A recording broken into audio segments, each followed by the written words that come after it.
2027 क्या वाकई दुनिया का माली निज़ाम बदलने हैं? आज की दुनिया में सरमायाकारी को निस्बतन महफूज समझा जाता है। खास तौर पर इंडेक्स फंड्स में पैसा लगाना एक आम और आसान तरीका बन चुका है। लोग ये समझते हैं कि अगर वो बड़ी-बड़ी कंपनियों में या मार्केट इंडेक्स में सरमाया लगाते हैं तो उनका खतरा कम हो जाता है और उनकी सरमायाकारी मुख्तलिफ जगहों पर तकसीम हो जाती है।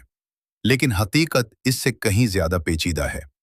असल मसला ये है कि ज्यादातर अफराद ये समझते हैं कि वो अपनी सरमायाकारी को मुख्तलिफ कंपनियों में फैला रहे हैं, लेकिन हकीकत में उनका ज्यादातर पैसा चंद बड़ी कंपनियों में ही मरकूज हो जाता है। यही वो सूरत हाल है जिसे माहिरीन डाइवर्सिफिकेशन इल्यूजन कहते हैं, यानी बज़ाहिर तकसीम लेकिन हकीकत में खतरनाक हद तक एक ही जगह पर इन्हिसार।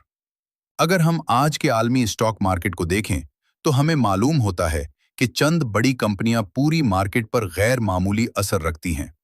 Apple, Microsoft, Nvidia, Amazon, Google, Meta और टेस्ला जैसी कंपनियां अब इस मकाम पर पहुंच चुकी हैं जहां ये न सिर्फ टेक्नोलॉजी बल्कि पूरी आलमी मईशत के रुझानात को मुतासिर करती हैं। मसला ये है कि जब ये कंपनियां बढ़ती हैं तो पूरा इंडेक्स ऊपर जाता है और जब ये कमजोर होती हैं तो पूरी मार्केट मुतासिर हो जाती है। ये सूरत हाल पहले के मुकाबले में बहुत मुख्तलिफ है। माजी में मार्केट ज्यादा फैली हुई होती थी और किसी एक या चंद कंपनियों का इतना बड़ा असर नहीं होता था। लेकिन आज सूरत हाल ये है कि अगर ये चंद बड़ी कंपनियां मुतासिर हों तो पूरा निज़ाम हिल सकता है।